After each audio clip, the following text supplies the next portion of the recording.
Stay in power, in the net when it's hard to see. Patient come with time, just keep on believing. Yeah, we got to stay prayed up when it don't feel like enough. Hold on to the grind, come renew your mind, yeah. Let's talk, let's talk.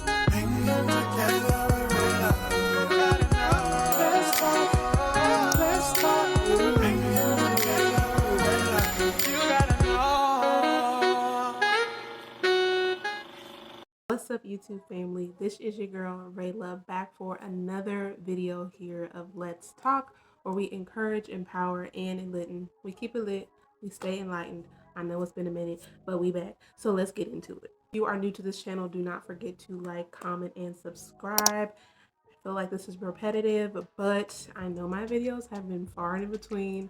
However, still go ahead, hit that subscription button. Keep on keeping up with me and with Let's Talk. I try to speak as I'm led, so today is just one of them days, y'all. It's one of them days. I'm gonna get right into this video. So April 29th, 2023 was an awesome day. One of those days that I kind of did this before in a previous video. It's just one of those days in my mind that I will always remember, right?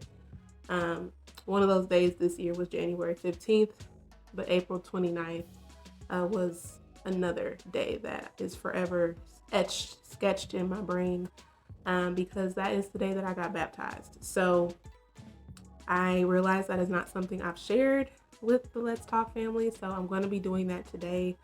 And also just sharing some things with you that I have learned in that process, not just the day of, but also the days that followed. So the way this whole thing came about was very randomly, right? I was scrolling on, I think it was Instagram or Facebook, and you know those ads that just pop up like in between posts, right? So I don't know how it got into my feed, but this Jesus Walk was coming to Dallas, right? Put on by this organization called United Revival. And I may try to attach some information around the frame, but they were coming to Dallas and they had been touring different states, different cities, and doing Jesus March. Like I saw some videos and I was like, you know, this looks like something that would be really cool to go to. I don't really see these kind of things happening like in the city. Let me just sign up, right? I really didn't know if I was gonna go or not.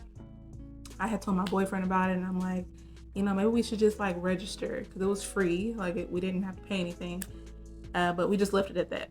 So the day came and we wanted to go, but there was like some issues with like him trying to get off work and all this extra stuff, and we were actually like having like a little spat before, so we ended up going, but it was like kind of like little roadblocks that was like, I think, trying to keep us from going, because we just didn't know the day that awaited us at that point in time. So we get there, right? Finally, through all the hardship of that morning, and it's dope, like right off the bat. Like it's really amazing to see people from different walks of life, different ethnicities, of all ages and stages there.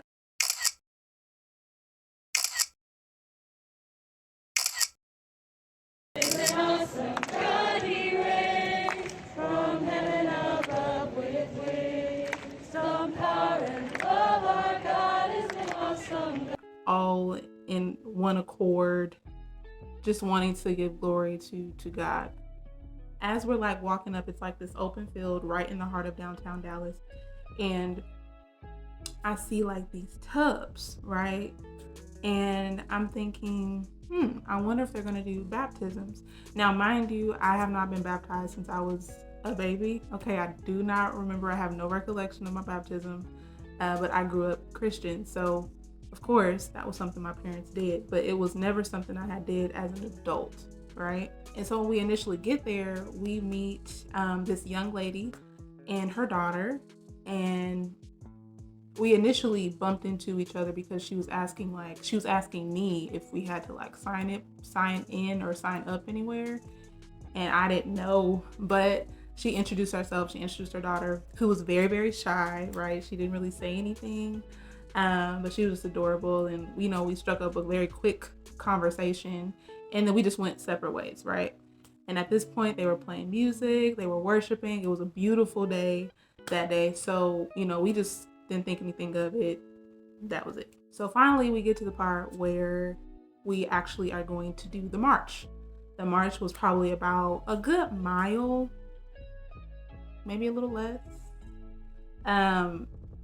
But at this point, the crowd was massive, right? And people had flags like Jesus loves you, and, you know, all these things. Were doing chants. Like, it's beautiful to see the camaraderie of all these people coming together under the name of Jesus, wanting to proclaim his name. And it's like people are in their apartment buildings looking out the window, some being judgmental about what we're doing, some people joining. So it's like all these things happening at one time, but it's just a dope experience all the way around, because it's people next to you, it's people behind you, people in front of you that love Jesus just as much as you do and are willing to be there and be with you in this moment. So as the march concludes, this young woman and her daughter, again, through this crowd of thousands of people at this point, had to be, it was so many people in the streets, they find me and my boyfriend, right? And at this point, the little girl is like, she's come out of her shell, she's completely open, she's talking to me at this point, telling me, you know, about what she does in school, how she likes to dance. You know, she's just a little ball and ray of sunshine at this point, right? And I love kids, you know, and so I'm just interacting with her, and we get back to our original station point, and then we separate again. Her and her daughter, they go, and come to find out they weren't even from Dallas, but they had driven from another state to be there, right? So again, didn't think nothing of it, went our separate ways, and I think we went into worship at this point in time again, right? Now, mind you, doing this whole walk, I still have the tubs like on my mind. Like, I wonder if they're gonna do baptism, you know? And you know, at this point in time, my hair, I had like a slick ponytail with a bun. I had on clothes. Like, I didn't come prepared to be baptized, okay? But I was like really in my head, like, well, if they do it, like, maybe I should actually go forward. You know, I wasn't really thinking about like, what if I mess my hair up? What if I, you know? But I was like still thinking about this in my brain, okay? As we're worshiping, this young woman and her daughter find us again. Now, at this point in time, her daughter is like at my hip, literally. She wants to stand by me. Her mom is like a couple feet away. Her mom's like, no, it's okay. And I'm like, no, she's fine. She can stand right here. You know, I'll look after her or whatever. And she was just standing there right on my side. And this little girl, she looked at me and she was like, have you ever been baptized? And I was like, Lord, what are you doing right now? Are you talking to me to this little girl? I don't know, but I feel like you are, right? So she asked me how to ever be baptized, and I told her, I was like, I was very young when I have been, but it's been a long time. She was like, and mind you, this little girl can't be no more than 8, 9. If she was any older, she looked very young, but you know, just a little girl, right? And she was like, well, you know, I think you should do it again. Like, it's been a long time. And I was like, yeah, you're right. And she had on these bracelets. One was like pink and the other was clear. And she took the clear one off and she gave it to me, right? I still wear it till this day because it's like a reminder for me of that moment and of that day. And at first I was like, no, sweetie, like, that's yours. And I was like, are you sure? And she was like, yeah. And she was just so clear. She took it off and she put it on my wrist. And so now I have that in my brain, right? And then they go through like altar call. And at this point, me and my boyfriend are both like being prayed for. So at this point, you know, the little girl went back with her mom. I don't know where they went. I don't know. We kind of lost connection again. And me and my boyfriend were just in awe because we were just being like, life was being spoken into us. You know, we were being prayed for. Deliverances were happening with other people there. Like, it was a real move of God in the city of Dallas. And it was just very overwhelming for both of us at this point, right? You know, tears, just everything, ugly cries. It was just one of those days, one of those encounters. As we near the end, and mind you, as the event goes on, the crowd gets a little bit smaller, right? It's not as many people as there was when it first started. So at this point, me and my boyfriend are still there. I don't know if, you know, the little girl and her mom is still there, because I know they had to get back on the road, but, you know, we were still there, and they announced that they were going to do baptisms. And I was like, okay. So I'm excited. Again, I'm not worried about what I have on. I'm not worried about my hair at this point. I'm not worried, because listen, Black folks, women, you know how we in water are. We just don't go and dip in a pool. You know what I'm saying? We just don't go underwater. But none of that was a concern for me at that point in time, because I was just excited to make this step in my life of actually being baptized, right? And doing it consciously, soberly, with a made up mind. Like, I'm doing this today. So me and my boyfriend get in line. I will probably attach a photograph of us after. But we get in line to be baptized, and that was powerful. The water was so cold. Thank God it was a warm day, because that water was freezing. And as cold as I was just so thankful. They prayed for us afterward. He went right after me, and this was the part that got me for the whole day, right? I realized that this young woman and her daughter had not left. They were still there. And me and the little girl locked eyes, right? Because we're still in this big field. And at this point, people are just in line to get baptized, but we've already finished.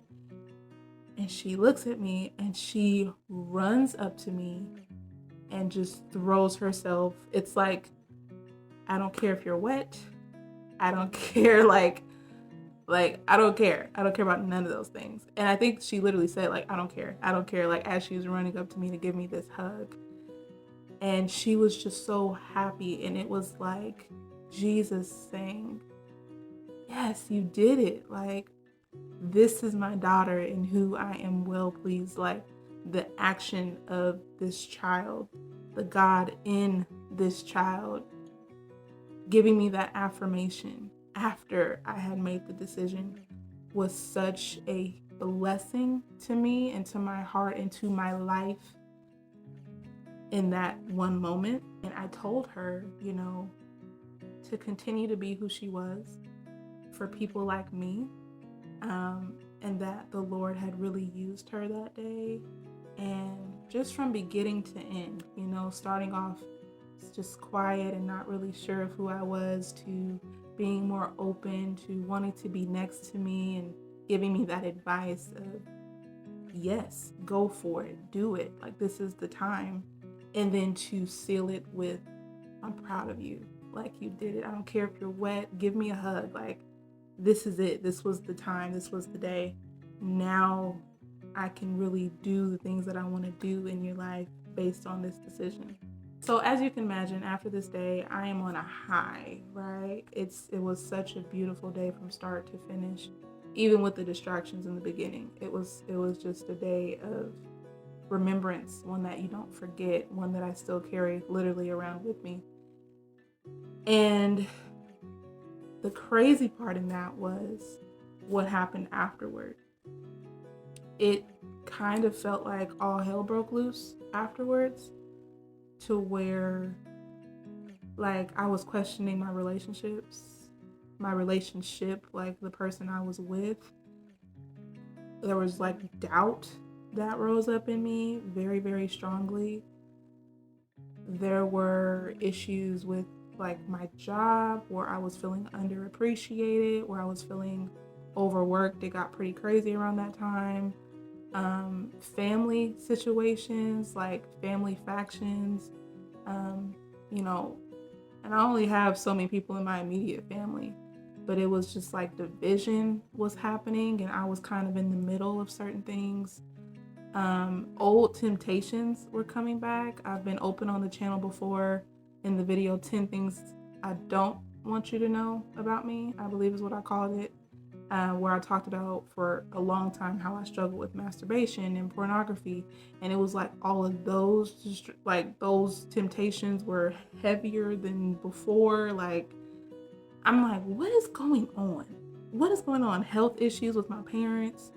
And seeing like the decline in certain areas and like having to filter that in with everything else that was taking place, having very difficult conversations with my significant other. Like, it was just a lot.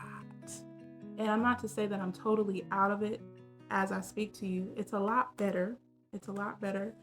But it really connected me with the story of Jesus when he was at the part of his life where he was being baptized by John the Baptist. And it talks about as soon as he arose from the water, there was a voice from heaven that said, "This is my son in whom I am well pleased." And this was before he performed any miracles. This was before he did any wondrous works in the earth. This was just based on who he was, his belonging to God the Father, right? Establishing him as his son, and not just his son, but a son in which he was content with, a son in which he was proud of, a son in which he was pleased with, before any action could validate it, right? And then following that, it says that he was led into the wilderness, not by his own will, not by Satan, not by anything, but the Spirit led him into the wilderness. The Spirit of God led him into a season of hunger and thirst, because there is where he fasted for 40 days, I believe is the time frame. And not only did he fast there for that long, but he was also tempted there by Satan. And I'm like, okay, so I look at that story, and I've heard that story many times, but this was an opportunity for me to parallel it with my situation, with my baptism, and with everything that happened after that baptism. And what it's teaching me is, we're so accustomed just as humans to only see God in the highlights of life, to feel like we're blessed when life is going good. But it's very difficult for us to kind of retrain our minds to see God also in the wilderness seasons of life. To see God when we are hungry, when we are thirsty, when we are being tempted. Like, it's impossible for him to be in those seasons as well. But going through a wilderness season of my own, if you would, I have had to learn that he is just as much a part of my wilderness as he is in my baptism, as he is in my resurrection from the water, from old life into newness of life, right? And that was a whammy for me. Like, Lord, I thought I was done with this. I thought I was delivered from this. I thought I had healed from this. But this is like difficult. This is hard. Like, are you with me? Am I with you? Right? Like, am I your daughter? Like, for real. Especially after having such an encounter on this day. It's like everything, it seems, is being tested now. But then again, it's like, well, if I did that to my son, if I told him I was pleased with him and then had him go into a wilderness season and be tempted, then what makes you think you wouldn't have to go through the same things? And what makes you think that I'd be any less with you than I was with him? And then two, understanding that the wilderness and the temptations of life are not meant to prove your weakness, but it's to prove your strength. It's to prove your